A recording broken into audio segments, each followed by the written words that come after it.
Nike is the world's largest sportswear brand. They earn around 1,000 crore rupee every day. World-class athletes like Ronaldo and Rafael Nadal use their products. Would you believe that the one who built Nike was a failed athlete himself and started his business from selling shoes in the trunk of his car? This is the story of Nike's founder, Phil Knight. Phil Knight was born in 1938 in a small town named Portland, America. Since childhood, he used to run very fast, and his ultimate dream in life was to be a great athlete.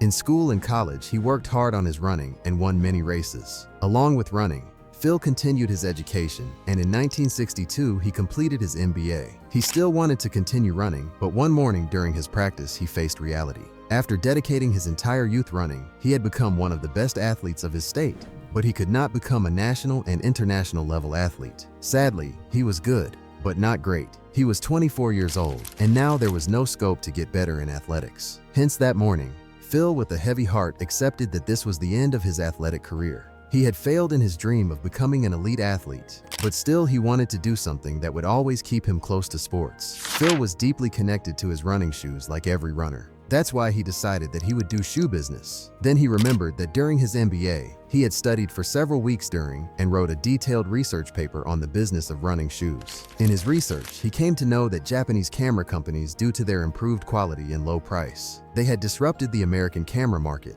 According to his research paper, Japanese shoes could disrupt USA shoes market similarly and could overtake Adidas and Puma, the biggest companies of that time. It was a big risk to start a business on the basis of his college project, but Phil had no other option, and he decided that he will import Tiger brand shoes from Japan and sell them in USA. Tiger shoes were manufactured by a Japanese company named Onitsuka, so Phil collected its entire savings and took a flight to Japan. Finally, he reached Japan and took appointment from Onitsuka's office. He was very nervous before the meeting. A boy who was very shy and introverted by nature set out to partner with a big company. Moreover, Onitsuka's executive asked Phil for the company name at the very beginning of the meeting. Don't know how, but Phil imagined the blue ribbons in his house, the same blue ribbon which he got for winning many races, and he said, "Blue Ribbon." He said he represented a company called Blue Ribbon Sports. No such company existed back then, but Onitsuka's executives were happy with the name.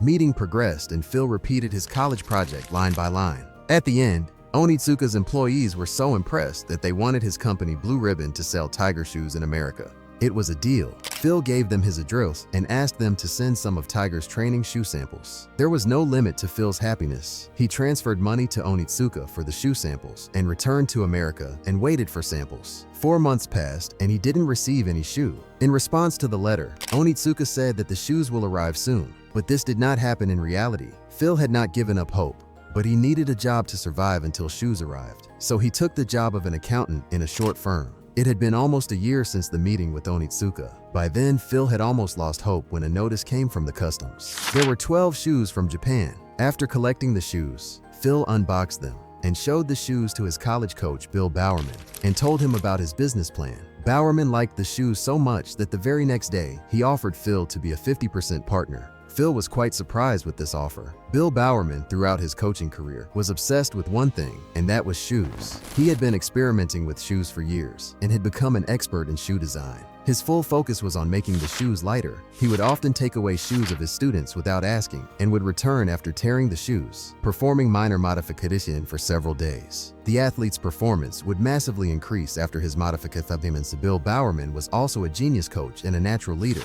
He was a godlike figure for Phil and rest of the runners. And today, the same godlike figure wanted to become Phil's business partner. It was a no-brainer. They shook hands, and now both of them were 50-50 partners. The same day, Phil wrote a letter to Onitsuka and asked for exclusive distributorship rights to sell the Tiger shoes in Western USA. Also placed first order of 300 shoes at a cost $1,000. This time, shoes came on time and Blue Ribbon got exclusive distributorship rights for West USA. This is what Phil was waiting for. He immediately quit his accounting job so that he can focus completely on business. He stored the shoes in the basement of his parents' house. This was the office of Blue Ribbon now. It was time to sell shoes now. Phil requested many sports shops to sell the Tiger shoes. Everyone refused to sell Tiger shoes in their shop. I didn't have money to open his own shop, so he came up with an idea. He'd fill the trunk of his car with shoes and started reaching wherever there was an athletic competition. He spoke to coaches, athletes, and spectators and started presenting his shoes. Phil had tried sales job before, but was not successful.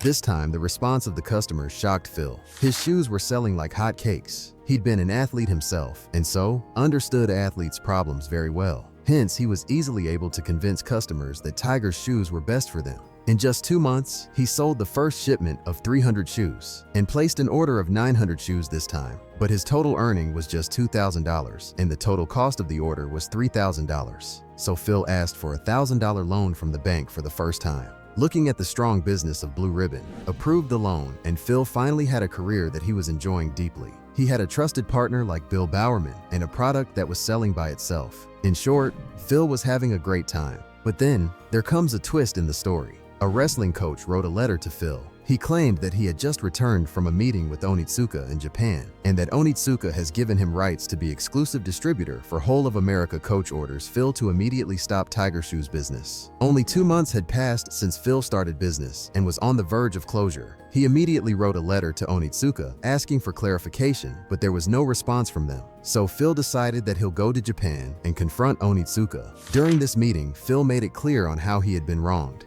He presented his argument for strong sales and explained future plans. Next day, he directly met company owner Mr. Onitsuka. He instantly trusted Phil. Mr. Onitsuka said that Phil's passion reminded him of his youth days, and he gave Phil Western USA distributorship again. Phil was relieved, but the problems were far from over. Blue Ribbon achieved $8,000 in sales at completion of first year of business. They hired a salesman named Jeff Johnson to expand in another city. Jeff's specialty was that he had also been an athlete like Phil. He was extremely passionate about his work, and that's why sales reached $16,000 in second year of business. That means it was going to be double, but surprisingly, this became a big problem for them. Phil wanted to grow very fast, so as soon as one shipment is sold out, he'd double or triple the order. They had to reinvest their entire profit for payment of the order, and else had to take loan from bank. Basically, after 1 year's business, Blue Ribbon had incurred a debt of thousands of dollars, and cash flow was negative, due to which the bank refused to give him further loan, and suddenly, there was no cash to run the business. Phil had to arrange for the money somehow for Blue Ribbon's survival.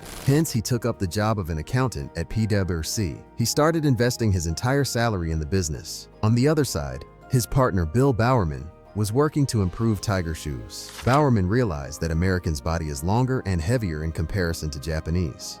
That's why their shoes should also be different. Bowerman tore Tiger shoes too and conducted many experiments. A turning point came when he combined the best features of different Tiger shoes and designed an ultimate distance training shoe for Americans and named the shoes Cortez. Onitsuka started manufacturing of Cortez shoes, and the shoes became super successful as soon as they entered the American market. Due to the Phil's management and Bowerman's shoe design, Tiger Shoes was one of the top shoe brands in the entire America in the next 5 years. Sales touched 1.3 million by 1971, and the business was doubling every year. With this, Phil quit his job and joined Blue Ribbon full-time.